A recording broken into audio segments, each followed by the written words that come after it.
Living Local Carolina with Katie Turner. Local trends, shopping, dining, and more. This is Living Local Carolina. The following portion of Living Local Carolina is sponsored by CTS. All right, guys, well, welcome back to Living Local Carolina. Today, I'm joined by Miguel McInnes, who is the CEO of CTS. How are you doing? I'm doing great. Thank you so much for having me today. All right, so we're going to start by explaining what an acronym NEMT is and why it's so important for people. Sure. It stands for non-emergency medical transportation. So simply put, it's your transportation for your traditional medical appointments, transportation to get you to your healthcare provider, whether that be a hospital or a behavioral health facility or the like. This is something that's extremely important for people to have access to. And I think people would really want to know if it's available to them and how they're able to access the service. Sure. Transportation service, non-emergency medical transportation services are available through a compendium of organizations and providers. They can be as simple as working through Uber Health Lyft or through an organization like ours that is a broker that coordinates transportation on behalf of a health plan. It may be a service that's offered under their health services, such as if you have Medicaid or Medicare Advantage, you may be entitled to those services. Or if you don't, you may be able to pay for those services out of pocket through a private means as well. So do we think that the need for transportation like this is going to grow or shrink in the future? Oh, we expect it to grow. Our population over 65 is the fastest growing population, and those over 85 even more so. And so as we start to age as a society, there's going to be definitely a need for individuals to be able to access transportation to support getting the healthcare services that they need. And we see that all the time. You know, we all have aging parent that may need to get to a doctor's appointment, and we may have a meeting. And so organizations like ours and other NEMT providers are there to support and be able to ensure we can get those individuals to their doctor's appointment in a safe and on-time manner. Now, you did mention this a little bit before, but how does this fit into the rideshare apps like Uber and Lyft? Well, Uber and Lyft are part of the transportation options. An organization like ours, does partner with Uber and Lyft to provide ambulatory transportation. So, if you are able to ambulate from your door to the car, we may send an Uber and Lyft, but if you need assistance, we'll send another type of vehicle that could best accommodate your transportation needs. So that could be a stretcher, that could be a van that may have a ramp. So those are things that organizations and NEMT providers like ours are help to coordinate to ensure that people can get to their appointments safely and on time. I gotcha. Well, I mean, how did you get involved in an organization like this in the first place? Well, you know what? I actually have been in healthcare for the last 30 years. And so I've primarily worked on the healthcare delivery side. So worked with hospitals, worked with ambulatory care clinics. And one of the biggest challenges in terms of access to care was transportation. The last organization that I ran, we had so many challenges with individuals, urban and rural, being able to access care because, one, they may not necessarily have a vehicle to get to their appointment, or in some cases, if they're relying on public transportation, it may not be as reliable. And so having the opportunity to come to CTS to help solve that business challenge was a dream come true. This portion of Living Local Carolina was sponsored by CTS.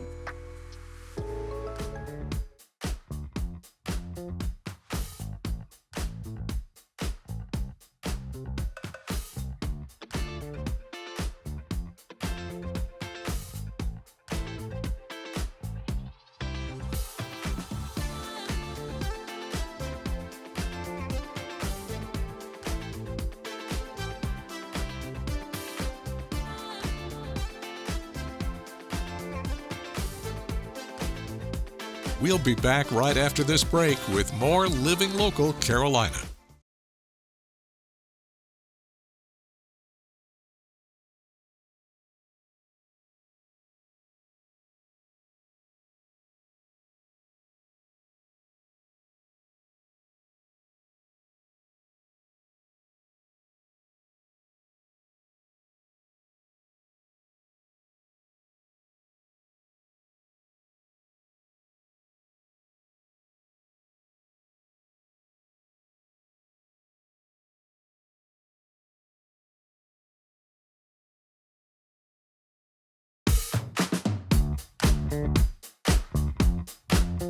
Good morning, everyone. Thanks for joining us today on Living Local Carolina. We are talking dog training tips, the top tips from Joyelle, the expert. Joyelle, how are you doing? I'm good, thank you. How are you? I'm doing great. Good. So tell me a little bit about yourself first before we get into the tips. So my name is Joyelle Leonard, and I'm the owner of Off Leash Canine Myrtle Beach, and we have been in this area about 11 years.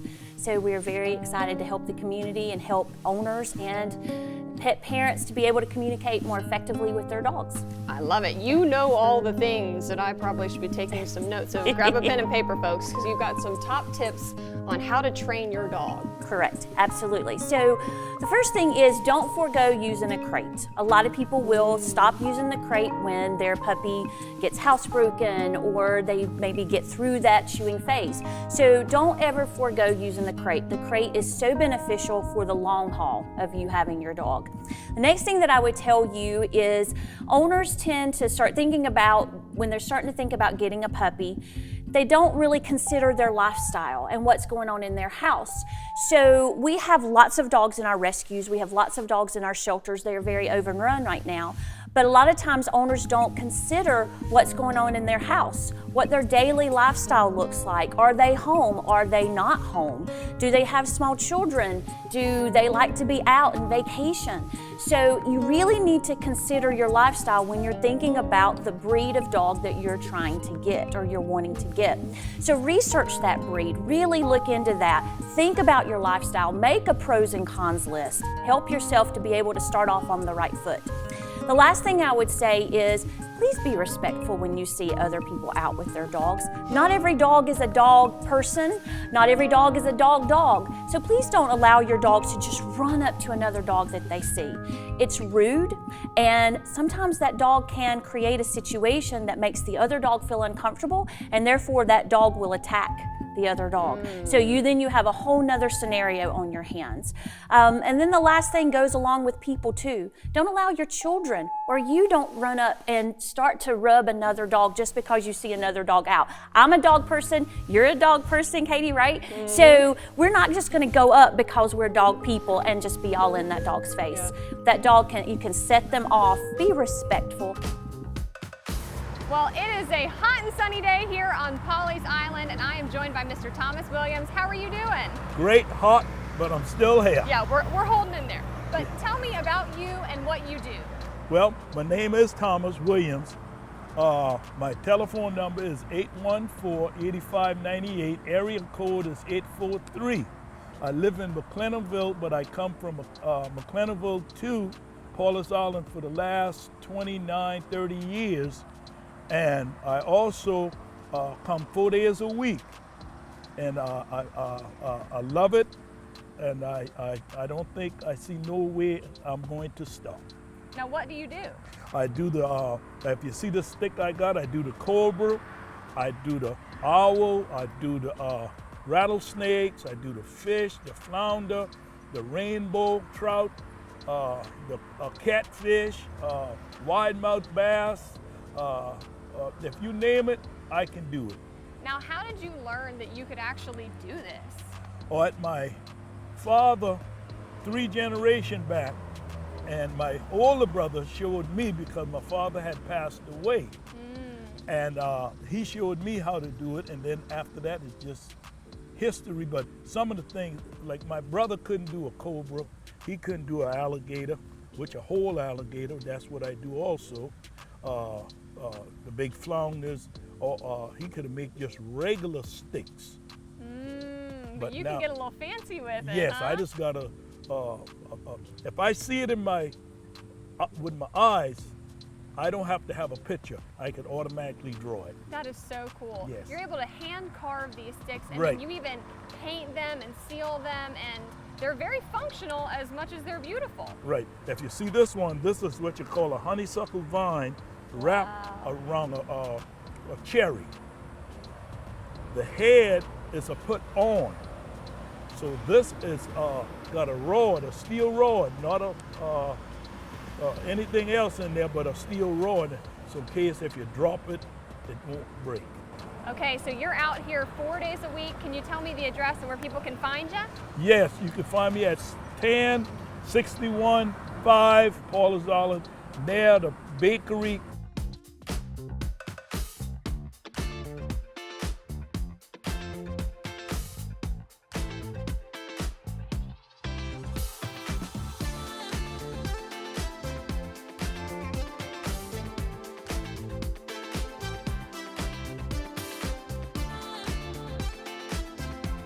We'll be back right after this break with more Living Local Carolina.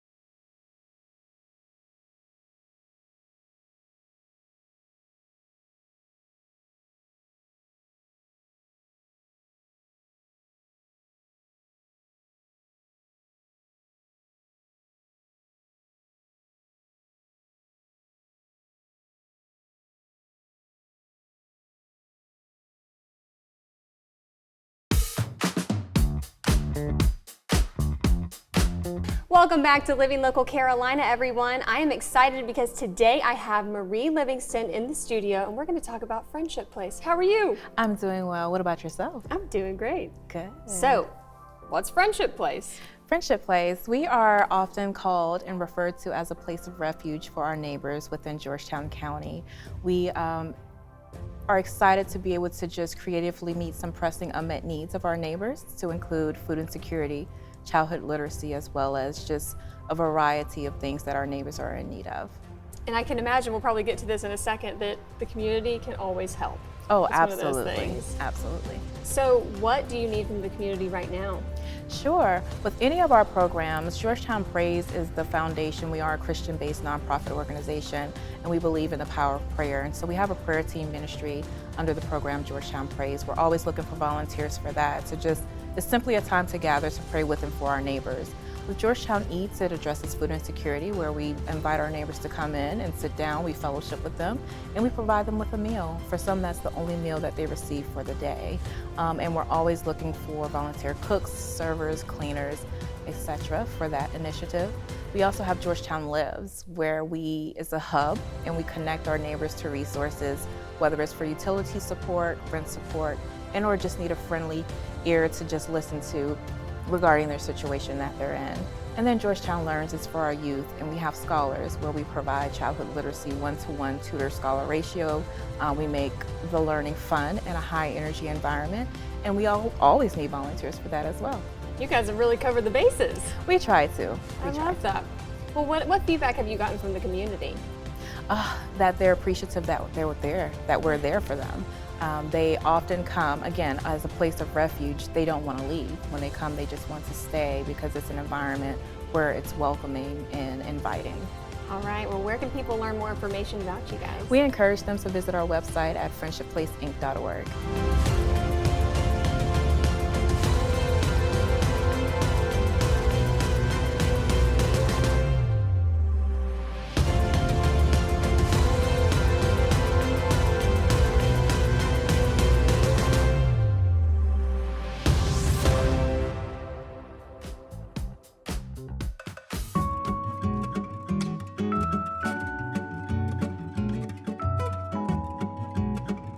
Well, welcome back to Living Local Carolina. If you're looking for something to do this holiday season and you love music, well, don't I have a treat for you today? I'm joined by Dedrick. How are you doing? I'm well. How are you? I'm doing great. I want to know a little bit more about the auditorium itself. You said it's a historic auditorium. Well, the building, built 1908, it was a part of the original Winyah High School in Georgetown. That high school burned and subsequently, well, it was already in place, a plan to create Georgetown, which was a merger of Howard High School and Winyah. There were some folk who were from town, led by, Miss Cribb, who was a secretary at Winyah High School, and a band of folk got together to save the auditorium, turned it into a nonprofit, and all these years later, we are now putting on live musical performances and open as a hub to the community. That's fantastic. Thank you. And people can enjoy it for years to come, too. People can enjoy it. We work to preserve the building, number one, and then to bring live musical performances that can foster cultural arts in our community. Cool. Anything in store that you can tell me about 2024? We're planning a great 2024, but what you can do is stay up with us on all of our social media platforms, Facebook, Instagram, and check our website, winyahauditorium.org. Perfect. Is there anything else that I need to know? Well, we would like for as many people that is able to attend our shows. And as I tell the folk that do attend, probably one of the best things you can do is talk up your experience at the Winyah Auditorium so that it can get other people involved. Music heals the soul, it touches the soul. So we offer something for everyone, and we hope that everyone can come and enjoy what they get. Doesn't get better than that? I hope not. Thank you for your time. Thank you.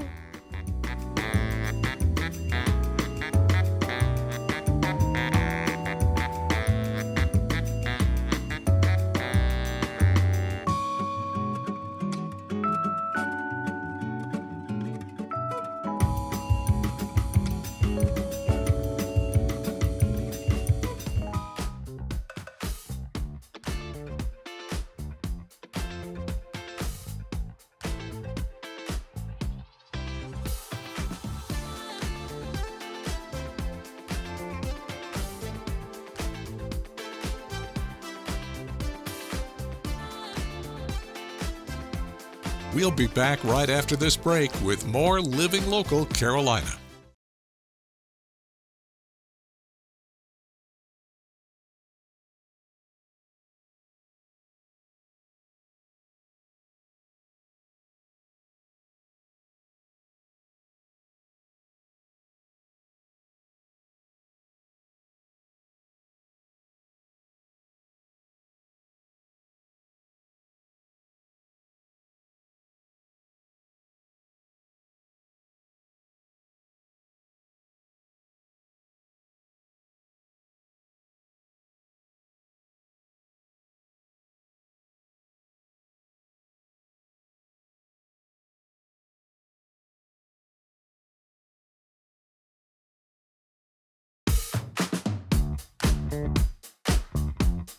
I'm so excited to be joined by Chef Sean Baxter. So, what's the second thing you're going to be making for me? Okay, so the second dish that we're going to try to make for you guys today is going to feature two local products. One of them is going to be our local shrimp, and like I said earlier, it took me 2 years to source this shrimp to find them in the same size, uniform, that will look aesthetically what we're looking for and have all of the requirements we have, you know, which is local, fresh, things like that.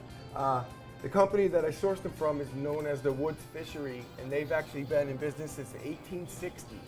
So over 145 years of customer service. They know their stuff. These are wild caught American shrimp. They're caught off of Tybee Island, Georgia. Okay. Okay. The second product we have is we're going to use a purple grit. Gorgeous. Okay, and that is from Jacksonville, Florida, and I believe that they're grown and manufactured in Florida, and then they're sent to Charleston for packaging. Okay, sweet. So it's kind of like a double kiss on that one. So this is what they look like. Now listen, they're a little smaller than the shrimp that you might see in some places where they're really big. Well, due to the way we get them, there's nothing added to them. They're not treated with chemicals. So they're smaller, but they're fully packed with flavor, and they're absolutely delicious. All right. Okay. And who doesn't love shrimp and grits, you know, right? especially here Classic in the South. This is what they're going to look like after you take them off and clean them and shell them up. You start with the grits? We're going to go ahead. You want to cook your grits because your grits will take you about 40 minutes to cook to make to make true grits, real grits. You can use instant grits if you want, that's up to you. So you got to make sure that your stock or water, you can cook it in either one, is boiling. Stock, chicken stock would be your most neutral. So we have our water nice and boiling, and we're going to use water because a lot of our guests might be vegetarian. So they'll be able to eat it if I don't use stock. Right, so you're going to want to make sure your water's boiling and seasoned. You're just going to go ahead and incorporate your grits in as fast as your water will take them, meaning don't have them start clumping up on you, okay? Yeah. And make sure that you whisk it, okay, continuously and until it's thicker, and then once it's thicker, you're gonna turn it down. Gotcha. Okay. And that's when it starts cooking for a long time. Yes. All right. So, All right, make me these shrimp. So I'm gonna cook the shrimp now. I'm gonna sear the shrimp. So once again, I'm gonna want a nice hot pan, saute pan, cast iron skillet. I always season my shrimp before I put them in, or before I put them in the pan. I think it's easier to coat them evenly. Some people do them the opposite way. All right, so you can use a couple different things to cook your shrimp.